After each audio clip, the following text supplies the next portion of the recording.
ensayo es, entonces, estilo y personalidad, valga decir, el modo personal del ensayista de ver el mundo, expresado en su especial manera de decir las cosas. Montaigne lo inaugura en el Renacimiento al comienzo de la modernidad, el volver a mirar con los propios ojos, ya no con los ojos de la religión o de la ideología vigente. Pero esta posición de autor no fue asumida como la única, sino como una más entre las posibilidades y presentada del mismo modo a los lectores. Por ello, entre todas las razones, el ensayo tiende a la rebeldía contra lo doctrinario, y su lenguaje es el lenguaje del hombre, común y corriente, comprensible, sin pretensiones y aún más con tendencias al escepticismo. ¿Cómo escribir un ensayo? De Fernando Iriarte.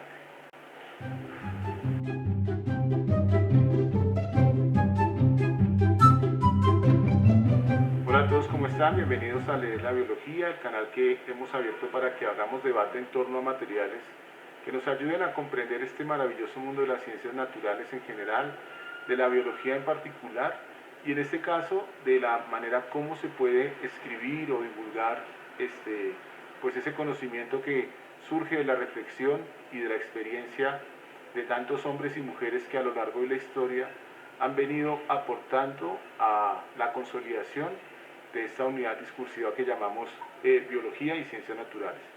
En esta ocasión los invito a que revisemos este libro. Se llama Cómo escribir un ensayo, de Fernando Iriarte, editado por Ediciones Esquilo en el año 2003 y, mayo del 2001, la primera edición. Y pues este es un libro muy compacto a manera de guía de taller, pero que hace unas reflexiones importantes sobre uno de los géneros que se ha convertido en un medio para divulgar el conocimiento de las ciencias naturales, ¿no? ¿Qué es un ensayo? Pues es la primera pregunta que trata de resolver el autor y pues comienza con con una estrategia bastante interesante, y es de afirmar lo que no es un ensayo. Primero, obviamente, hace una crítica en torno a cómo hemos venido convirtiendo la palabra ensayo en un comodín para aceptar prácticamente cualquier escrito, sobre todo, dice él, en el campo universitario o escolar, en donde los profesores pedimos o piden ensayos a sus estudiantes, y tanto por la lupa que tiene el lector, que en este caso es el profesor, como el producto que entrega el estudiante, validamos o aceptamos cualquier tipo de recurso escrito, alejándonos claramente del concepto de ensayo como tal, ¿no? En ese caso, dice él que un ensayo no es una opinión, no es una reseña, no es la revisión de un texto, no es tampoco un informe, una monografía, mucho menos una tesis, y se da pues oportunidad de escribir cada uno de estos tipos de documentos en las primeras hojas del material del libro que él escribe, ¿no? Entonces, prácticamente que va descartando cada una de esas cosas que uno da por hecho que es un ensayo, y deja un vacío grande en el sentido de que si no es todo eso, entonces ¿qué es un ensayo? Y él define como ensayo aquello que, un texto que permite develar la posición crítica de un autor, o sea, que permite conocer qué o quién es el que escribe y sobre qué escribe, el dominio que tiene esta persona sobre la temática y digamos, el conjunto de argumentos que le permiten llegar de una u otra manera a conclusiones sobre las problemáticas que él mismo ha planteado. Se refiere a la palabra ensayo como una construcción derivada del trabajo de Montaigne, quien decía que sus escritos no pretendían ser ni verdad cierta, ni un informe muy meticuloso sobre lo que escribía, sino que, como su nombre lo dice, eran pruebas, eran modelos, eran ejercicios de escritura en donde podía poner de manifiesto sus ideas frente a las cosas, ¿no? Yo sé que es una definición muy vaga, pero también nos lleva a ubicar el ensayo como ese constructo de escritura que permite develar, insisto, la posición real de un autor frente a un tema particular, con una serie de argumentos que le permiten al lector reconocer la validez de los testimonios y de las conclusiones a las que los autores llegan, ¿no? Como es un género tan abierto, dice Iriarte, se pueden establecer algunos tipos de ensayos, ¿no? Hay ensayos de carácter literario, hay ensayos de carácter filosófico, científico y periodístico. Los primeros pues tendrían dos acepciones, una sobre lo literario, que es distinto al literario en sí mismo, es como el estilo o el ritmo que lleva el autor para hablar sobre algunos temas, con muchas libertades obviamente, pero también con la necesidad de estar argumentando y presentando fortaleza discursiva en cada una de las acepciones que realice, ¿no? Tenemos el ensayo filosófico, pero me voy a centrar un poco más en el ensayo científico. Nosotros sí reconocemos en el ensayo una de las estrategias más valiosas para divulgar la ciencia y nos encontramos con ensayistas muy valiosos como por ejemplo Stephen Jay Gould, quien ha logrado colectar o completar una serie de ensayos maravillosos que yo invito siempre a leer en sus diferentes antologías como Dientes de gallina, dedos de caballo o Acabo de llegar, que fue uno de los últimos.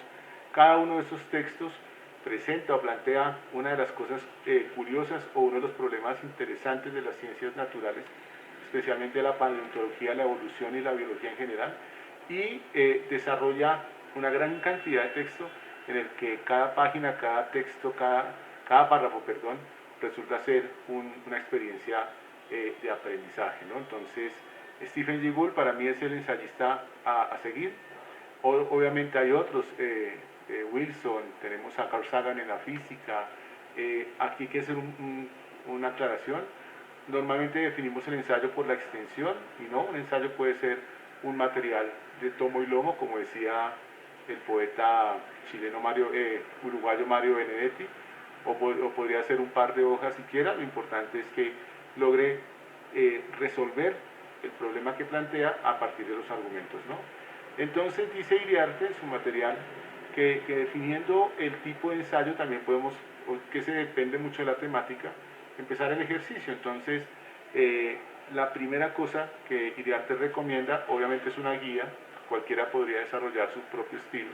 Lo primero que recomienda es definir claramente la cuestión, o sea, de qué se trata el tema que voy a trabajar y que tengo que dominarlo plenamente. Y ahí es donde cometemos algunos errores porque nos vamos a la ligera a escribir los textos, muchas veces sin conocer previamente sus contextos, sus definiciones, sus realidades, y por eso es que los ensayos no dejan de ser meras opiniones, o lo que es peor, la transcripción de textos, así sea de una manera reconstructiva, de otros autores, muchas veces sin nuestra propia comprensión. Entonces lo primero es el definir la cuestión de qué se va a tratar. Una vez tengo definida esa cuestión, desarrollo exposición, o sea, trato de escribir, de definir, de ampliar con palabras esa cuestión para garantizar la comprensión de la misma. Y una vez tengo esto, comienzo a jugar con los argumentos. Los argumentos pues obviamente son premisas, bueno, es una conjunción entre premisa y conclusión, son sentencias que tienen premisa y conclusión y que me dan herramientas de confiabilidad, de seriedad, de seguridad a la hora de escribir mi texto, ¿no? Entonces, en ese caso, hay diferentes tipos de argumentos, de autoridad, de ejemplos, de causas y consecuencias, de analogía. Estoy acá en un sitio público y por eso suenan de vez en cuando claxones y otros ruidos extraños. De deducciones, ¿sí? Y cada uno de estos pues me permite acompañar las ideas con evidencias de origen argumentativo, ¿no? También hace una claridad en todo un capítulo sobre las falacias, cómo puedo convertir los ensayos en falsas premisas y cómo estas de alguna manera le dan cierto aire intelectual o aire de complejidad a mi texto, pero que a la hora de la final pues las falacias lo que hacen es dañar la pretensión que tenga yo como autor para desarrollar algún tema. Por último, pues generar las conclusiones, el cierre. Hay ensayos que no cierran, sino que al contrario dejan nuevas preguntas, pero pues eso hace también parte de la riqueza de la escritura. Pero la mayoría de las veces el lector espera una posición crítica, una posición concreta del autor frente a la temática que este mismo autor ha planteado. Iriarte sí dice que el origen de las ideas o el origen de los ensayos puede ser una reflexión permanente en torno a un tema, o puede ser que un profesor le dejó a uno una serie de preguntas clave o orientadoras, o puede ser la sensación que le dejó la lectura de un material, de un libro. Cualquiera puede ser la fuente, pero lo importante es que el lector al final logre reconocer qué dice ese autor, cómo lo dice, cómo lo soporta y cuál es esa postura que tiene frente al tema, ¿no? Hay otros elementos como por ejemplo el estilo, la fluidez, el buen uso del lenguaje. Se valora mucho que los ensayos tengan ritmo, que sean de lectura fácil. Para eso hay otro autor que se llama Fernando Ávila, que tiene un libro que se llama Cómo se escribe, donde recomienda algunos tips acerca del uso de palabras cortas, de frases cortas, de ideas concretas. De eso pues hablaríamos en otro escenario. Pero sí ser consciente de un acto de escritura, eso es como lo importante. No entregar por entregar, sino, si es el caso, por ejemplo, de una tarea en la universidad o en el colegio, sino ser conscientes de que el ensayo es una oportunidad para manifestar de una manera rebelde, como dice en la introducción Iriarte, el concepto que tenga yo frente a un tema que se esté tratando. Incluso argumentando, yendo en contra de las afirmaciones establecidas por la misma academia o presentadas por el mismo profesor. Bien, esa era la idea, darles como una bienvenida a este ejercicio de escribir. Créanme que en las ciencias naturales hay muchos temas para trabajar, hay muchos temas de carácter filosófico, epistemológico, ontológico, que pueden utilizar el ensayo como una fuente de documentos o una estrategia de divulgación que pues está ahí para que la aprovechemos y que podamos entre todos construir buenos materiales para que tengamos lecturas provechosas que hacer y que recomendar. Entonces no olviden inscribirse al canal y el libro lo consiguen por internet, aunque la verdad no me fue tan fácil, y ese sí se encuentra en las bibliotecas y en las librerías todavía muy vigentes. Gracias por estar ahí y nos vemos en una nueva edición de Leer la Biología, el canal para que hablemos un poco de libros sobre ciencias. Muchas gracias y nos vemos.